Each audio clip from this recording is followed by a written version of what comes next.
Yeah, I got a 37 on the ACT and a 1700 on the SAT. MIT didn't reject me, I rejected them. So basically, give up.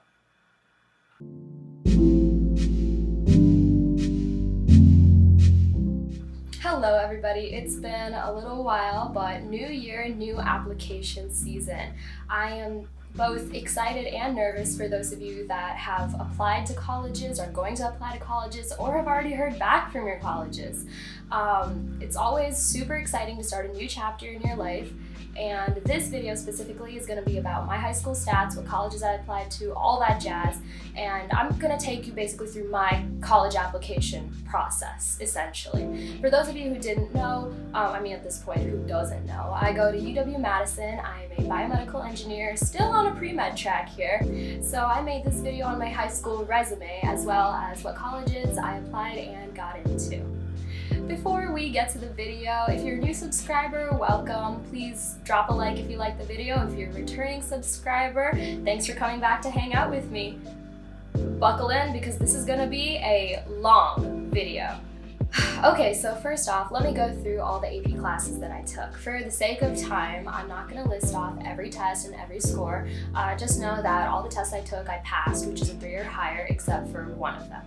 Chemistry. I did end up with mostly 4s and 5s, with a couple of 3s sprinkled in there, and I took at least one AP test freshman through senior year. My very first AP class was in freshman year, which was AP Stats. It was a lot harder than I thought it was going to be, but I persevered and I took that test, moving on in sophomore year. Then moving on from there, hold up, I actually gotta look at a list for this one. Then moving on from there, I took AP Chemistry, Physics, US Government and Politics, Comparative Politics, that was definitely my favorite, Calc AB and BC, Macroeconomics, Microeconomics, Language and Composition, Computer Science, Java, and Biology.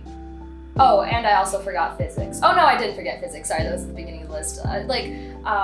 There's just a lot of options at my school, and physics itself had like 3 different tests that you can take, and I took, I think it was the calc-based portion, which was like mechanics. I'm assuming since you guys are applying to college, you know all about the AP testing, so I just wanted to tell you that these were the classes that I took in high school. So our other option for advanced type classes was PSEO, or post-secondary enrollment option. This meant that you could choose to take college classes at a local community college or a state school. For us, we either had Normandale, which was the local community college, or we could take them at the U of M. Other than PSEO, there were some other classes called advanced classes that would give you college credit, and those were only qualified as college credit if your school gave it that label. For example, I took Calc 3 in high school, and I believe it was an advanced class, but I'm not quite sure whether it showed up as credit or not. I took 3 classes as a mix of PSEO and advanced high school classes.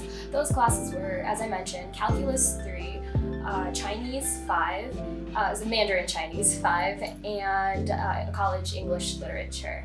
Chinese 5 does seem hard, and believe me it was, but I really enjoyed Chinese all throughout middle school and high school, so I thought it would be just best that I continued on to see how much I could learn before I got to college. I mean, there were only like 8 kids left in my senior year though, so I guess that does speak to the type of curriculum we ended up having. But if you're my Chinese teacher, 你好，我爱你。 As I list all of these, yeah, I know, it's a lot both in time and money, but I felt like it was a really important thing for me to not only learn how to have time management with more difficult course load, but also to make sure that if I could save money in the future through AP credit or PSEO, I would be able to. However, please don't fret if your high school maybe didn't have as many options, or you just didn't want to make your course load that heavy. It's totally fine. You're in the same boat as basically 90% of high schoolers across the United States. My school was just really strange because we had a ton of AP classes and PSEO classes and advanced classes, and basically it was more like a competition. This faculty encouraged everyone to take as much as they could. I'd say it was kind of a problem, but at least it encouraged us to try our hardest. As for all my other required high school classes, I took the honors option wherever possible. The two classes, I think one class that I chose not to take honors was ancient world history and actually regular US history as well. History, I'm just not a fan of. Like, I didn't take a push that, and I know a lot of other people did, but I didn't see how it would be applicable to my college career because I did not want to go into any form of history or even English, and I knew that my career was headed in the science direction, and I didn't feel like overloading myself with a three-term class would have been beneficial in any way. And for ancient world history, it was my senior year, senior slide. I'm not going to take the honors version. So going back to APUSH, this might be a really unpopular opinion, but I really don't understand why so many kids take APUSH, considering that a majority of them are not actually going to be history or English majors. If you're interested in US history, totally fine, I understand it. But a lot of people, especially in my class, just took it because they thought it looked impressive. But in the grand scheme of things, I don't think a college is really going to care about a 5 on an APUSH exam when you're applying to, say, the engineering or business school. Like I said, might be an unpopular opinion. I understand it for people that don't have very many AP options or they just wanted to try and experience an AP class with their friends. However, personally, I would not recommend it. My unweighted GPA by the end of high school was 3.8. A lot of that might be due to the senior slide because I stopped kind of caring after a while. However, that is, I feel like, a little surprising considering that I'm an engineering major now. My class had 700 kids. I know, it's a really big class size. Every class size varied from about 700 to 800 at my school, and all 4 grades were at one school. But that meant that we didn't have class rank and we didn't have weighted GPAs. However, when I compared the unweighted GPA amongst all of the schools that I applied to, the percentile ranged from anywhere from 25th to 90th percentile in terms of competing against other applicants at the same schools.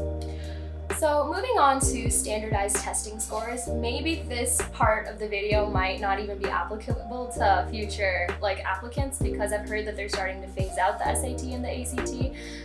But as I took it, I'm not a person who can focus very well, but I can solve problems, fairly difficult problems easily. So I can't think quick, but I can solve problems easily. That's why I felt that the SAT was a way better match for me than the ACT.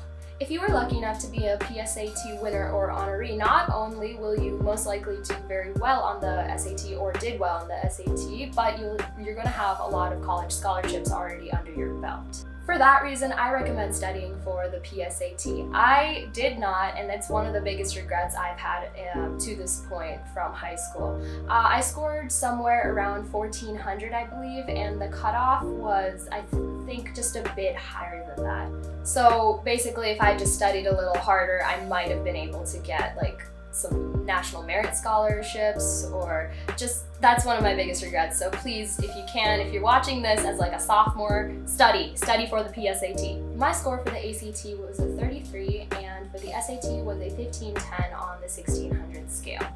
Like I said, I don't want to spend too much time on this section because I know that the standardized testing will most likely be phased out. I personally don't like it as well, and I think it creates kind of an unfair advantage to people that can afford better prep. However, one thing across the board that I truly believe helped me get a much better score than I would have is the Khan Academy test prep.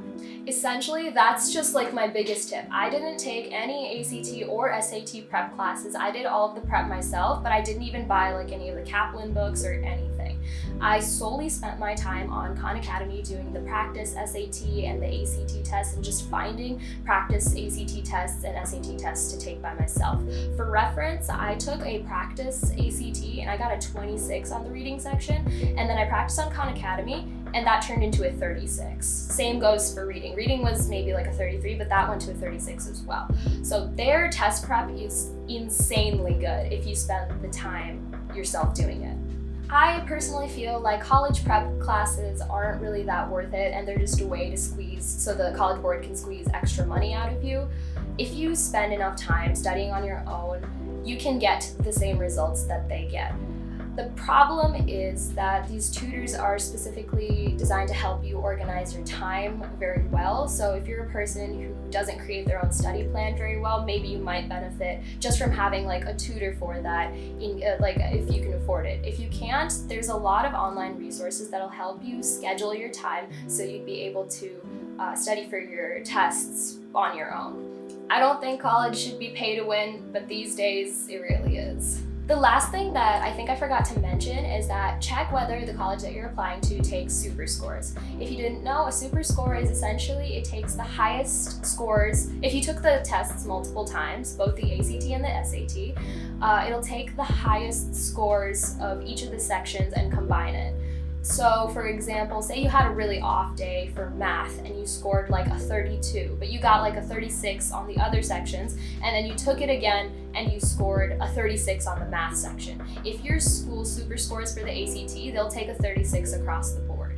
So for my extracurriculars, I basically did clubs that I was only interested in. I'm not a big fan also of the stack your resume mentality that a lot of kids get in high school.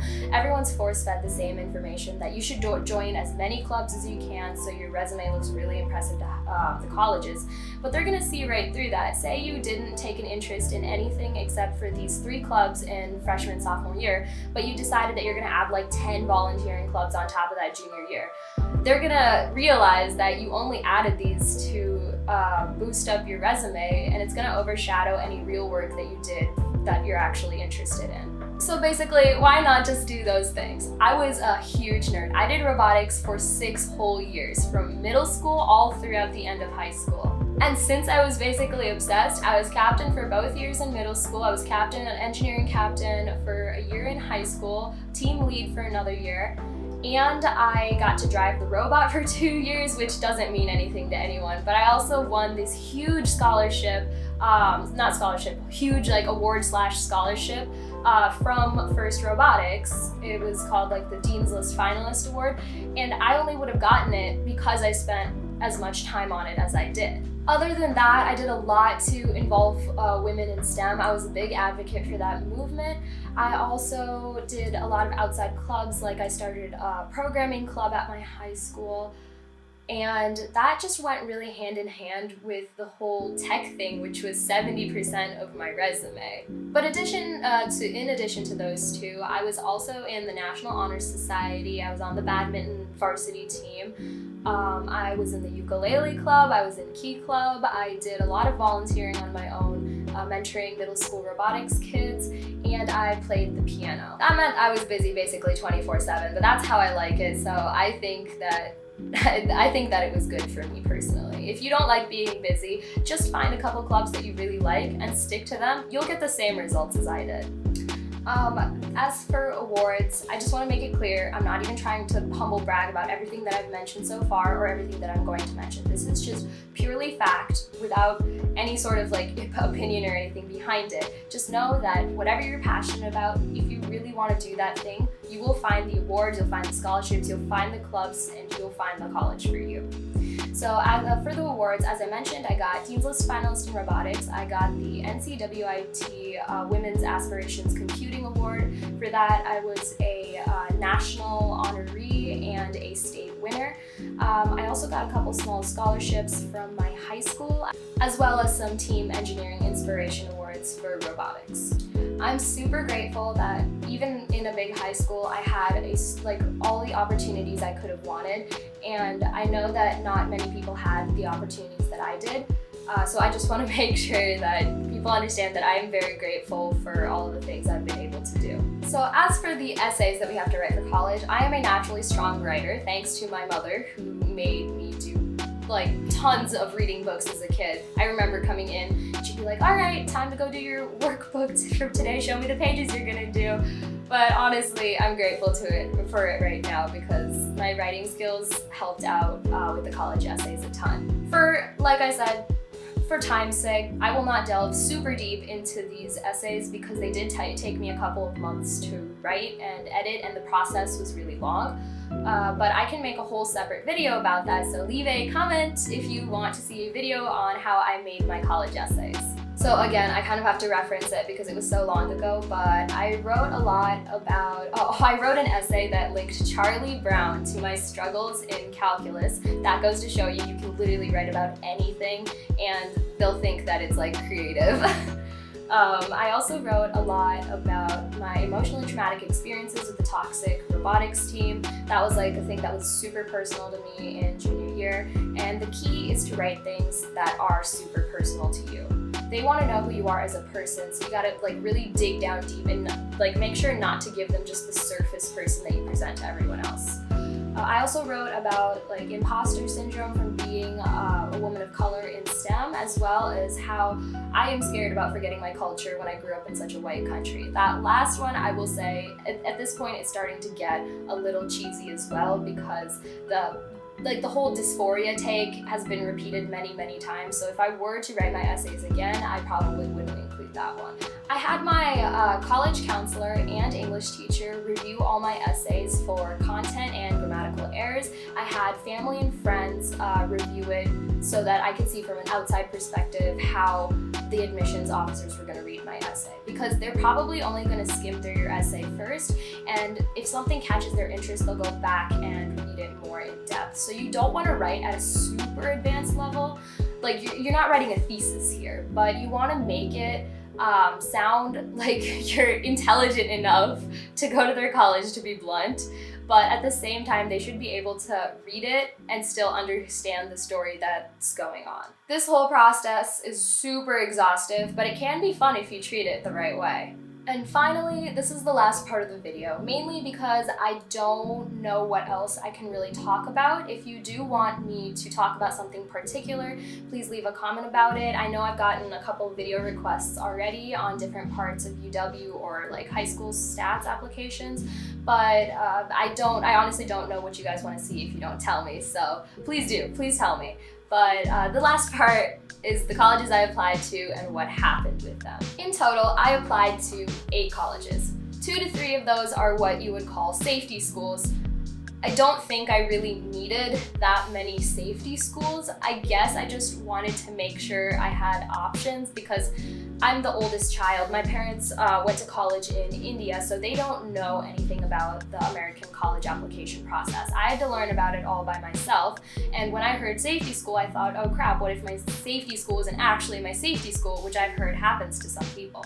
The colleges I applied to are U of M, Twin Cities, UW Madison, UIUC, which is University of Illinois Urbana-Champaign, the University of Michigan, Ann Arbor, MIT, Georgia Tech, UC Berkeley, and UCLA. I believe those are all of them. I was thinking about Carnegie Mellon. I was also considering perhaps Purdue, but I realized that those weren't really the best fit for me, and I did want to still stay in some sort of like bigger city if I could, and I just wanted a big college, honestly.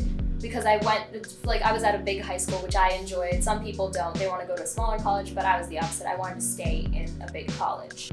Out of those, the only schools that had college interviews were UMich, or University of Michigan, and MIT. Every single school that I could apply early action to, I did, except for MIT. UC has their own application system where they have like a set day that you have to submit them by. So did Georgia Tech. Georgia Tech's was the earliest one. I remember it was actually like the end of October or something. I got deferred from University of Michigan and then got in the next cycle. I got into UW-Madison, U of M Twin Cities, and UIUC right away, and rejected from Georgia Tech, Michigan, and Berkeley, and UCLA. So I think that's actually it for my college video. It might not be as long as I'm thinking that it's going to be. The next ones I'm thinking of doing are college application how-to videos. Maybe I'll dabble in some investing for high schoolers and college kids videos, because I've actually learned a lot about that with the whole GME thing. I was there, listen, I was on Wall Street bets before it was popular. Not everyone can say that.